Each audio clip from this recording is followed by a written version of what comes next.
Now for our story. Dell Shipley tossed restlessly in her bed in Wakefield's Brown Palace Hotel.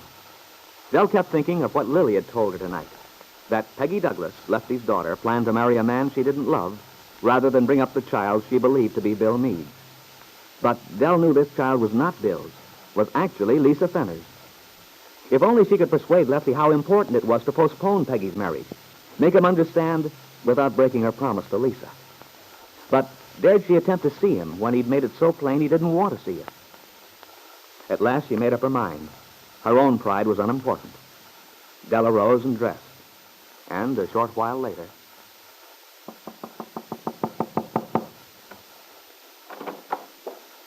Hello, Lefty. Oh, it's you, Dell. Yeah, it's me. I had to see you, Lefty. There's something... Well, now that I'm here, may I come in? Sure. I know you didn't want to see me, Lefty. When you didn't show up at Aunt Mary's for dinner, I knew what it meant, but...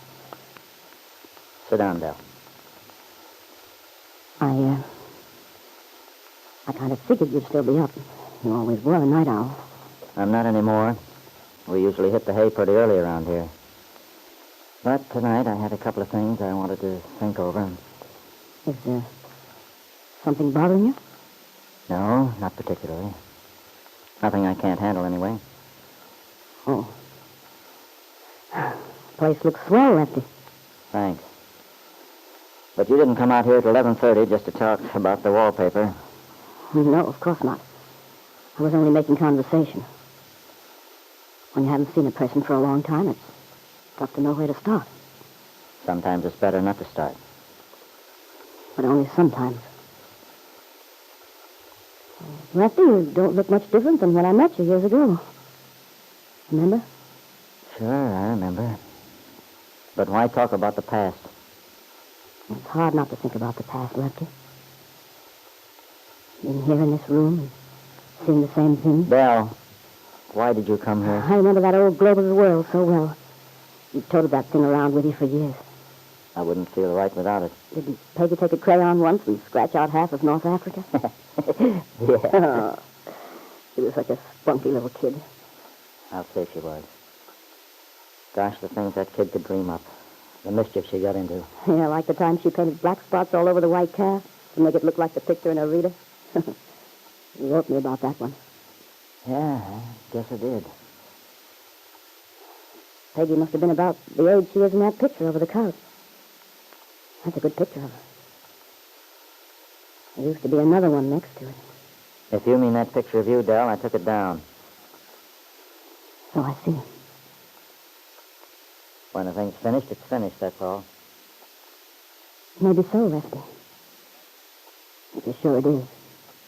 Dell, why can't you understand? Don't women ever? A man doesn't want to keep harping back. It's not a question of harping on things, Lefty. Isn't it? Dell, if a thing was wrong last year, it's not going to be any better this year. So where's the point in talking about it?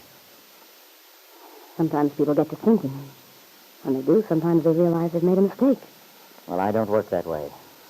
I'm not one of those guys who blows hot one minute and cold the next. You ought to know that, Dell. Yeah. You ought to know I've got a memory like an elephant. I never forget anything. You mean you only forget the things you want to? You hang on for dear life to the things you want to remember.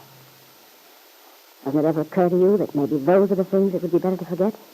I'd say that's for me to decide. I suppose so. Crazy world. Sure, it's crazy, but... When I think how unhappy you were years ago, how you worried about finding your kid and how I persuaded you to look for her. I've never denied you had a lot to do with my finally coming down here, finding Peggy. It's just funny, the way it turned out. Because that's really what split us up. Peggy. I'd say it was the way you treated Peggy that split us up. The way you turned against her during that murder trial. It was because of you, Lefty. You know that. I couldn't see you taking the rap when I knew you were innocent. But you didn't mind letting an innocent young girl down, did you? Oh, but I didn't know she was innocent. Certainly looked as if she was mixed up in it. That's just because you didn't know Peggy well enough to suspect her of such a thing. That's what I'll never forget, Dell. That and the fact that you were going to tell her I'm her father. That you were going to break your word to me. And if I behave so badly toward her, why doesn't Peggy hold some resentment against me? She doesn't, you know. Peggy's like that. She's too darn sweet to hold a grudge against anyone. Besides, she knows you're a good friend of Aunt Mary's. She doesn't want to cause her aunt any unhappiness. That's the way you've got it figured out. It makes sense, doesn't it? In your kind of sense, I guess. But it seems to be a whole lot different from my kind. I was thinking tonight before I came out here, the way things get balled up. Things don't get balled up, Dell. It's people. I don't know. Sometimes I think it's more bad luck than bad management. Look at us. I'd rather not. Look at the way we wound up. And yet everything I did there in Chicago was because I loved you. I didn't want you to be hurt. This is how it turns out. Oh, what's the use of hashing the whole thing out over and over? What good does it do? The best thing for you is to go back and forget all about the whole thing. You think I never should have come down to Wakefield, don't you, Lefty? Well, all this stuff you're talking about is water under the bridge now. Besides, I wouldn't do you any good, Dell, even if things were different with us. I belong here on the farm now. I never want to leave. Oh, that wouldn't matter, Lefty. If we could just get back to where we used to be, knowing we had each other, even if we were apart. It wouldn't be the same now. You belong in Chicago running that nightclub of yours. And I belong here helping Aunt Mary and Randy with the farm. Watching over Peggy. Watching over Peggy, yeah. Lefty, when I came down here, I confess I hoped that you would have changed. Maybe have forgotten some of your resentment against me. But when you didn't turn up for dinner, I knew that it was no go. I was going to forget all about it. Forget about Aunt Mary's proposition and everything. But tonight, I found out something. Something that made me change my mind. I had to see you and talk to you. All right, we've talked. You know how I feel. I'm sorry, Dell, but that's the way it is. Oh, wait a minute, Lefty. You don't know. You can't know. The point is, well, there are two things sort of tied up together. Aunt Mary's proposition and... Aunt Mary's proposition? Yeah, you know about it, don't you? This idea she has for starting a place for the young people where they can dance and have a good time. She mentioned it. Has she said anything about me in connection with it? About wanting me to help her get it started?